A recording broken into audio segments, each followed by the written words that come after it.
झारखंड के number 1 YouTube channel आज़ाद सिपाही में आपका स्वागत है।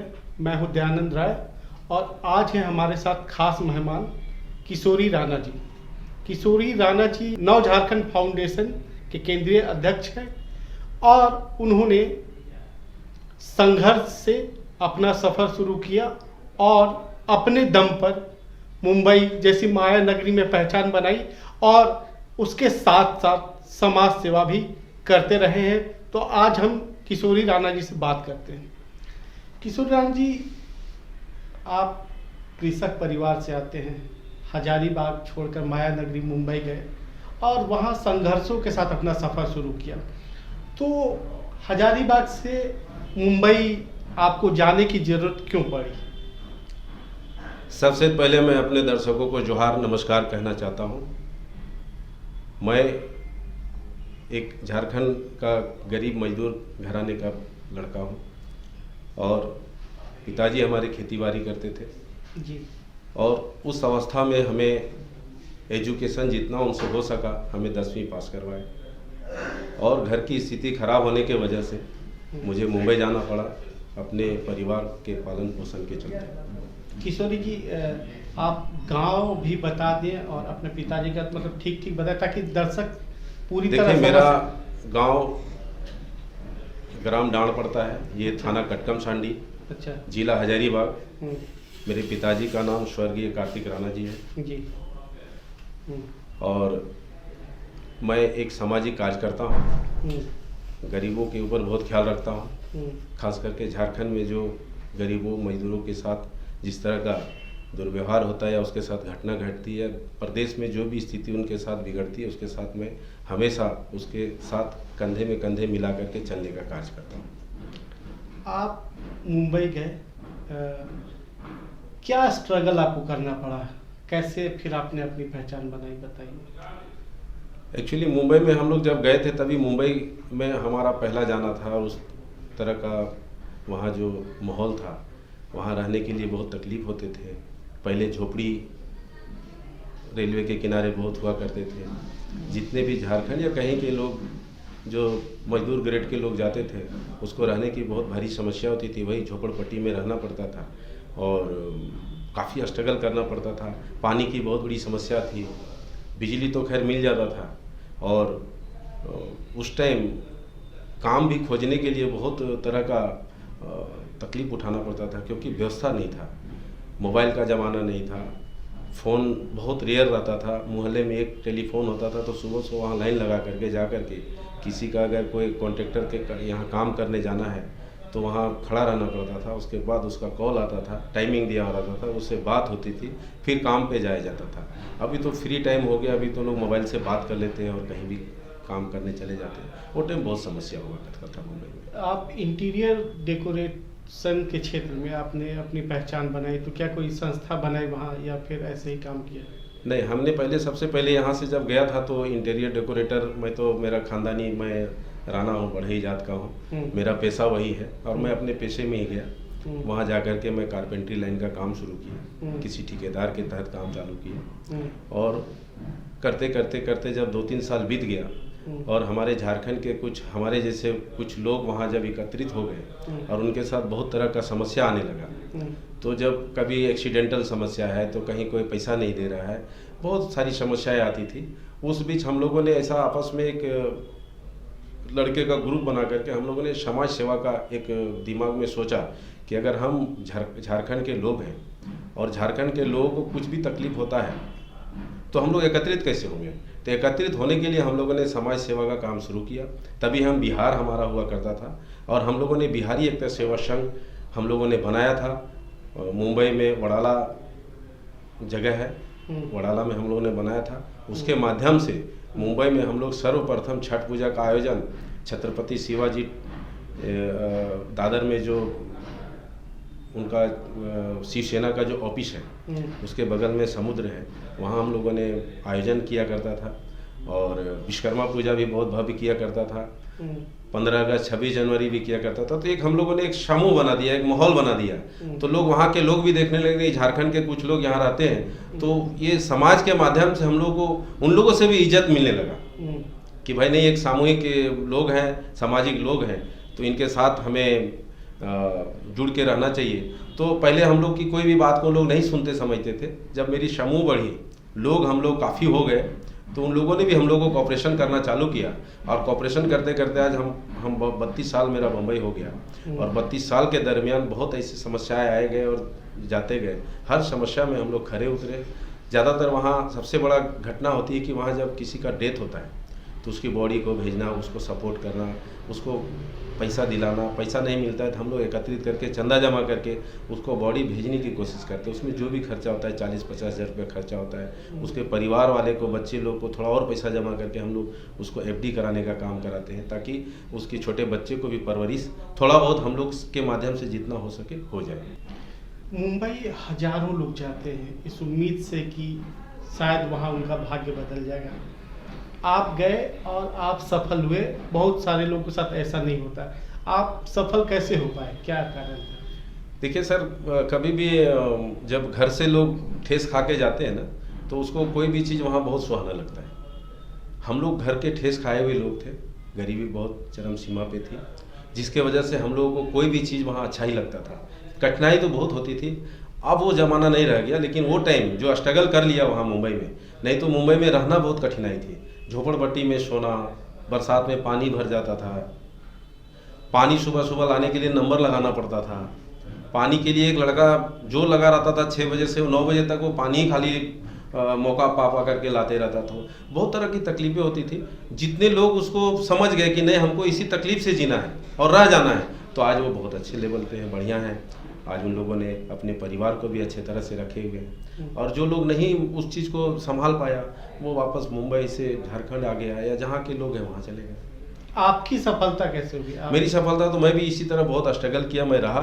मैं अपने आप को एकदम दिमाग में बिठा लिया कि अगर मुंबई जैसे सिटी में मैं आया हूँ, महानगरी में, माया नगरी में, तो मुझे यहाँ से चला जाना ये अच्छा नहीं है। मैं थोड़ा अपने आप में कोशिश किया कि मैं इस परवरिश में ढल जाऊं, और इन लोगों के साथ मैं अब ज़िंदगी बिताने की एक अपने आप में शपथ लिया, और मैंने वहाँ रहा। तो आज इंटीरियर डेकोरेटर का जो आपका कारोबार है, कितना बड़ा कारोबार है, कितने लोग उसमें काम करते हैं? देखिए, मेरे साथ काफ़ी लोग काम करते हैं। अभी तो कोरोना के समय में अभी आदमी बहुत कम है, क्योंकि यहाँ से लोग जा नहीं रहे, और वहाँ काम भी बहुत सब बंद पड़ा है, काम कोई शुरू नहीं हो रहा है। जब कोरोना पीरियड नहीं था, हाँ, उसके पहले हम आज तक कम से कम 400 लोगों का काम हम लोग दिया करते थे। उसमें मेरे साथ सारे टीम होते हैं। इंटीरियर डेकोरेटर में इलेक्ट्रिशियन का होता है, प्लम्बर का काम होता है, कड़िया मिस्त्री का काम होता है, पेंटर का काम होता है, कारपेंटर का काम होता है। ये सारे लोग का समूह मिल करके, कुछ नहीं तो 500 लोग हमारे साथ। फिल्म इंडस्ट्री में सेवा देते थे, या फिर वो मतलब भवन में भी सेवा? नहीं, हम लोगों ने काफ़ी तरह भवन में काम किया है। अच्छा। ऑफिस बनाया है, अच्छा। ज्वेलरी शॉप बनाए हैं। अच्छा। ये सब सारा हम लोग से ज़्यादा काम हुआ है। अच्छा। अब नव झारखंड फाउंडेशन जो आपने बनाया, क्यों बनाया, क्या रीजन थी? नव झारखंड फाउंडेशन जब मैं कब बनाया इसे? मैं नव झारखंड फाउंडेशन 2012 में इसका रजिस्टर्ड किया हूँ रांची से। अच्छा, 2012। हाँ, और तब से मैं इसको सामाजिक सेवा के माध्यम से इसके ऊपर जितना भी जो कार्य करना है, जैसे शिक्षा के ऊपर करना है, बेरोजगारी के ऊपर करना है, भ्रष्टाचार के ऊपर करना है, ये सारी काम का इस फाउंडेशन के माध्यम से हम लोगों ने किया करते आया हूँ। और आज भी जिस तरह से मैं नव झारखंड फाउंडेशन अभी कोरोना के टाइम में मुंबई में फंसे हुए लोगों को ऑनलाइन पेमेंट दे करके, पेटीएम से पेमेंट दे करके हम लोगों ने राशन उन लोगों को मुहैया कराया। काफ़ी लोग जो नज़दीक रहा करते थे, जहाँ पुलिस नहीं पकड़ती थी, जाने का ऑर्डर दे देती थी, ठीक है चले जाओ, वहाँ हम लोगों ने कुछ अपने मेहनत करके हाथों से उन लोगों को घर घर जा कर के राशन देने का काम किया। तो हमारी संस्था हमेशा शुरू से गरीबों के प्रति बहुत उसको सेवा देने के लिए हमेशा तत्पर रही है, और आज भी मेरा वही कार्य है। मैं तो बहुत, ये कोरोना के टाइम में मैं जब आया था 14 मई को, तो मैं पूरा रास्ते में देखते आ रहा था कि लोग कैसे चल के आ रहे हैं। उस फैमिली को देख करके ऐसा लग रहा था कि ये भूचाल आ गया है, इंसान कैसे घर पहुंचेगा। एक तरफ बैग रखे हुए, एक तरफ बच्चे को ऐसे पकड़ी हुई है, और गाड़ी में उसको पकड़ने के लिए मौका नहीं मिल रहा है। कैसे कैसे उन लोगों ने स्ट्रगल करके झारखंड पहुंचा है, वो दर्द को हमने एकदम अपने नज़रों से देखा है। 2 महीना तो मैं वहाँ जब देख रहा था, जब मैं पेटीएम से उन लोगों को दे रहा था, राशन पानी दे रहा था, तो हमको लग रहा था कि शायद अब ये बीमारी ख़त्म होगा और धीरे धीरे सब यहाँ चालू हो जाएंगे तो लोग अपने काम धंधे में निकलेंगे या तो गांव भी चले जाएंगे। लेकिन जब भी होता था तो पता चलता था इतना तारीख को इसका फिर से स्टेटमेंट आने वाला है कि कोरोना का स्थिति क्या है।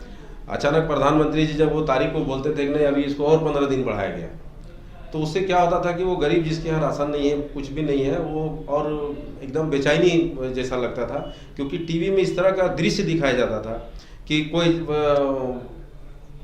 रास्ते में मर गया है तो कोई कुछ हो गया है, और कोरोना जिसको हो जाता था उससे लोग घर वाले भी दूर हो जाते थे, और उसको एक एम्बुलेंस आता था उसको उठा करके ले जाता था, वो समय लगता था कि अभी दोबारा घर में नहीं आएगा।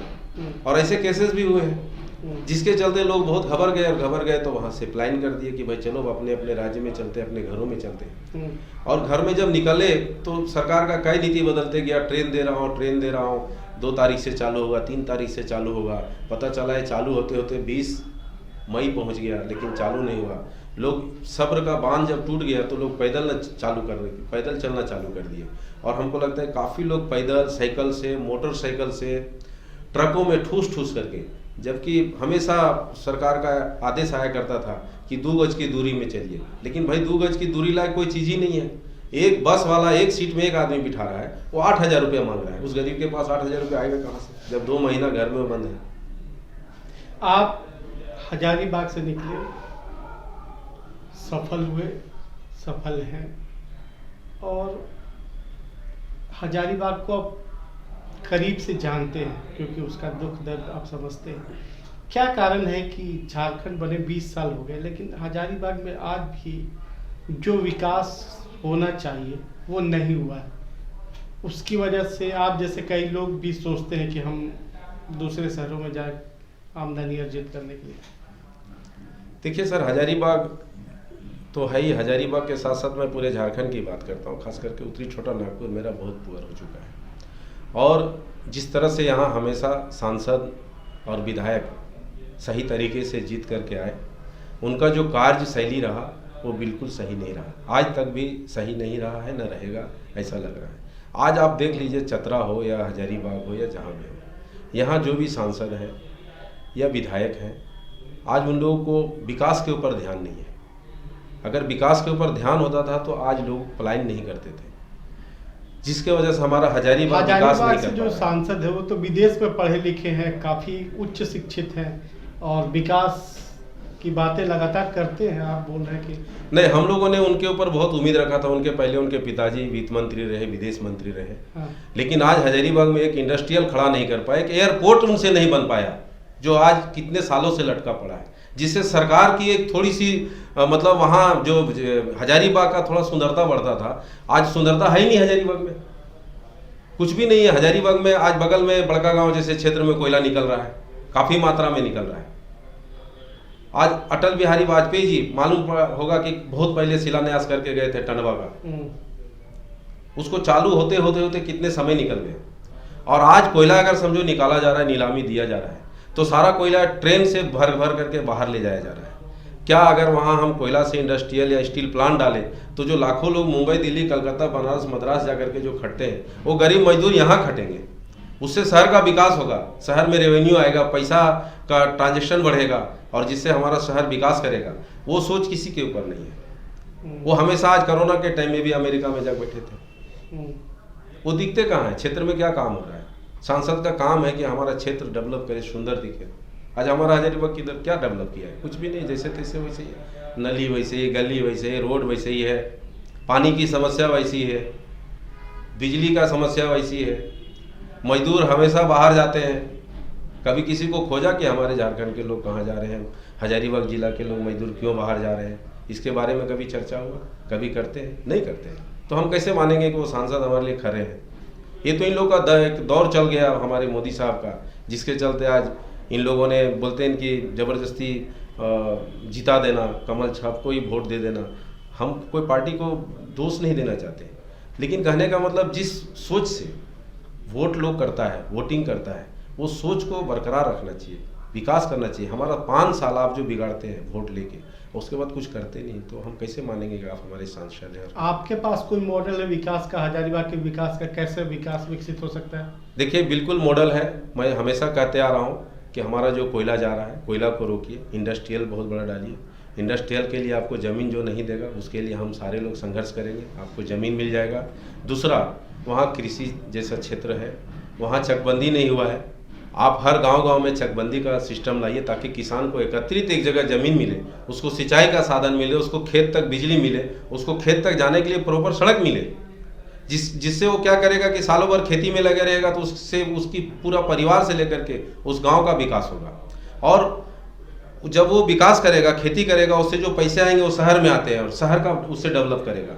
अभी स्कूल है, कॉलेज है, आप हमारे साथ चले आइए आनंद, ये अपना ये क्या बोलते हैं, सत कोलंबस कॉलेज से लेकर के कोरा चौक तक और इधर से लेकर के डिस्ट्रिक्ट मोड़ तक आपको उस गरीब बच्चे मिलेंगे जो घर से कितने दूर से ला करके और वहाँ सब एकेडमी में कोचिंग में पढ़ते हैं। उसके गरीब परिवार कितना मेहनत करके उसको 2 पैसा दे करके उसको कमरा में रखता है, उसको खाना खिलाता है और उसको पढ़ाई के लिए भेजता है। उसके ऊपर कभी भी इन लोगों का ध्यान नहीं है कि अगर मैं बढ़िया अगर यहाँ कोई अच्छा इंजीनियरिंग कॉलेज खोल दूँ, बढ़िया और कुछ खोल दूँ ताकि ये बच्चे स्ट्रगल हो जाए, सही तरीके से रह जाए, कॉलेज के अंदर इन लोगों का लॉजिंग कर दूँ ताकि वो कॉलेज के अंदर रहे और पढ़े।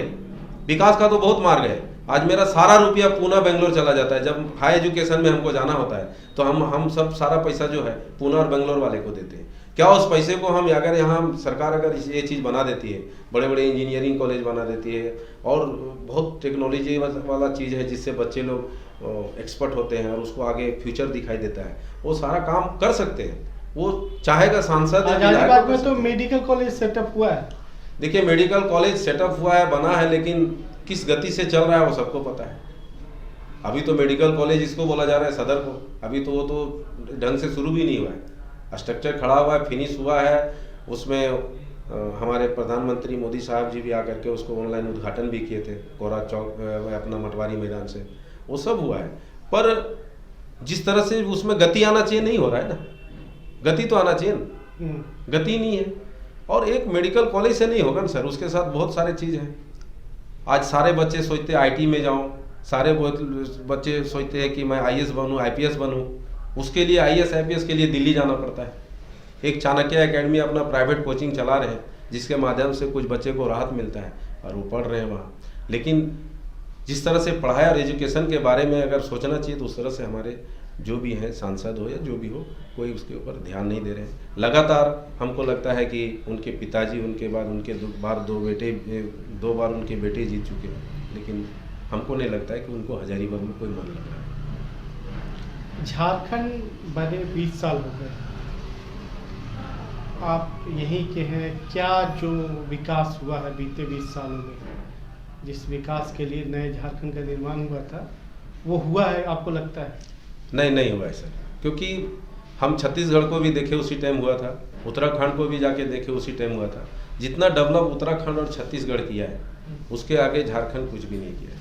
झारखंड में हमेशा, आज देखा जाए तो मैं आपको उदाहरण दे रहा हूँ हमेशा कि हमारा यहाँ खनिज पदार्थ 40%, पूरे भारत का 40% खनिज पदार्थ पूरे झारखंड में। और झारखंड में खनिज, मैं बताया कि कोयला सब उठा करके ले जा रहे हैं और जो भी होता है सब जैसे तैसे कर रहे हैं। अगर वो चीज़ को यहाँ प्रॉपर ढाला जाए तो जरूर झारखंड विकास करेगा, लेकिन वो मन ही नहीं है ना किसी को। यहाँ के लोगों को लेबर बना करके रखने का सबको शौक है। यहाँ गरीबी रेखा सबसे ज़्यादा है, 73% गरीबी रेखा है, जिसके चलते आज झारखंड को गरीबी बोला जाता है। आप देखिए, कोरोना टाइम में लोग सब घर आ रहे थे और कोरोना टाइम में आपको मालूम होगा कि लद्दाख में हमारे 1200 लेबर ट्रेन भर करके स्पेशल काम करने के लिए भेजा गया था। ये तो सबको पता, आपको भी पता, आप भी अखबार में छापे हैं। तो हम झारखंड के वासियों को लोग लेबर ग्रेड में ही चुन रहे हैं, तो कहाँ से विकास करने देंगे हम लोग? कैसे होगा? अगर आज उस कोयला को रोका जाए, वहाँ इंडस्ट्रियल डाला जाए, तो हम बोलते हैं कि किसी को बाहर जाने की जरूरत नहीं। उल्टा हमको लगता है कि बाहर के लोग यहाँ ला करके काम करना चाहेंगे। जो गरीब मजदूर और जैसे बांग्लादेश का है और कहीं का है, तो उन लोग आना चालू करेंगे, भैया वहाँ बहुत रोजगार है, वहीं चलेंगे। लेकिन हमारा झारखंड के लोग को जाने की जरूरत नहीं होगी। तो आज 20 साल में जो सोचे हम लोगों ने कि झारखंड अलग होगा और झारखंड ऐसा होगा वैसा होगा, लेकिन ऐसा कुछ भी नहीं हुआ सर। ये सब बातें रह गई, पेपर पे रह गई, इससे कुछ विकास का मार्ग नहीं दिख रहा है। और आते टाइम जिस तरह से युवाओं के अंदर आक्रोश भर रहा है, युवा जिस तरह जाग रहे हैं, हमको लगता है कि फिर से झारखंड को विकास के लिए एक आंदोलन की ज़रूरत है। आज झारखंड में ही देखिए दो तरह की राजनीति चल रही है। 11 जिला में कुछ और चल रहा है, नियोजन नीति जो आया उसमें क्या था। 13 जिला का कुछ और नीति है। हमारे हजारीबाग वाले गुमला या कहीं जाकर के नौकरी नहीं कर सकते, हम झारखंड वाले होकर के झारखंड में नौकरी कर सकते हैं। आप दो पार्ट में दो तरह का दो नज़रिया रखे हुए, ऐसा नहीं चलेगा। इसके ऊपर भी बहुत बड़ा, अगर ये चीज़ को अगर नहीं सुधारा जाएगा तो जरूर ये युवा जितने भी सारे लोग हैं जरूर इसके ऊपर संघर्ष करेंगे और इसको मैं साथ दूंगा।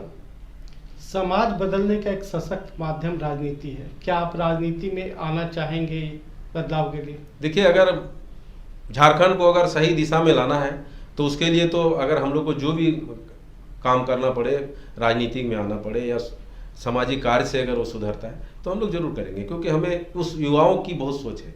आज देखिए, मैं आपको पहले भी उदाहरण दिया हूँ कि जितने भी प्लान करके यहाँ से गए थे सबको प्रवासी बोल दिया गया। आज उसके बच्चे को कल जाकर के ना राशन मिलेगा, ना राशन कार्ड मिलेगा, कुछ भी नहीं मिलेगा, तो हमारा झारखंड फिर कहाँ जाएगा? झारखंड के लोग कहाँ जाएंगे? धीरे धीरे झारखंड विलय हो जाएगा। मालूम पड़ा कि सब बाहरी लोगों का दबाव चल रहा है यहाँ और झारखंड का आदमी का पता ही नहीं है। तो इसके लिए हमें तो उसको रोकना पड़ेगा। कल का जो जनरेशन होगा, जनरेशन को झारखंड का हक दिलाने के लिए हमें तो काम करना पड़ेगा। जिस तरह से झारखंड आज़ाद करने के लिए, अलग करने के लिए, बिहार से अलग करने के लिए कितने साल इसके ऊपर आवाज़ उठाए यहाँ की जनता, और जाकर के झारखंड अलग किया गया। तो सपना था झारखंड वाले को, झारखंड अलग होगा तो हमें सारा रोजगार यहीं मिलेगा, हमारा झारखंड बहुत विकास करेगा। हम खनिज पदार्थ से लेस हैं, हमारे पास बिजली है, कोयला है, पानी है, सब कुछ है। लेकिन सोचा हुआ सपना अधूरा रह गया। तो अब लोगों में जागृति आ रही है कि हमें 20 साल, जैसे बोलते हैं कि घर में बच्चा पैदा होता है, 5 साल होता है, 8 साल होता है, 10 साल होता है, 12 साल होता है, 18 साल के बाद उसको बोलते हैं अब ये कमाने लायक हो गया। तो अब 20 साल झारखंड के हो गलो है, अब 20 साल झारखंड के हो गलो तो जरूर लगभग हमारा लगो है कि अब सब कमाए खातिर खोजता थी, झारखंड में हिस्सा मांगता थी, हक मांगता थी कि नहीं मांगता थी। तो झारखंड के हक के लिए लड़ाई लड़ना पड़ेगा, उसका हम सब पूरा सपोर्ट करेंगे। एक बार पहले देखिए, यहाँ जो हमारे जो बीच में पुलिस सहायक कर्मी जो रघुवर दास जी जगरा नियुक्त कल के हैं, वो सबके मोराबादी में का हाल भले। तो जब हमको संघर्ष करके 8 दिन 10 दिन 15 दिन ठंडी में मैदान में रह करके ओपन ऐसा नंगा रह करके हमारे हक के लिए हमारा झारखंड में लड़ाई लड़ना है, तो फिर हम झारखंड के मतलब हम कैसे जानिए कि सरकार हमारे खातिर ऐसे कि सरकार के पास ऑप्शन नहीं है। तो ये थे किशोरी राणा, नव झारखंड फाउंडेशन के केंद्रीय अध्यक्ष। उन्होंने अपने स्ट्रगल, राजनीति में आने की अपनी आकांक्षा और झारखंड को बदलने के संबंध में अपने विचार रखे। किशोरी राणा जी एक उम्मीद जगाते हैं, उम्मीद बेहतर झारखंड की जगाते हैं। आप तमाम दर्शक जो इनको सुन रहे हैं निश्चित तौर से इससे सहमत होंगे। किशोरी राणा जी झारखंड की राजनीति में भी आना चाहते हैं, तो लगता है कि इससे बदलाव की एक नई बयार बहेगी। आज़ाद सिपाही देख रहे हैं, तमाम दर्शकों का धन्यवाद।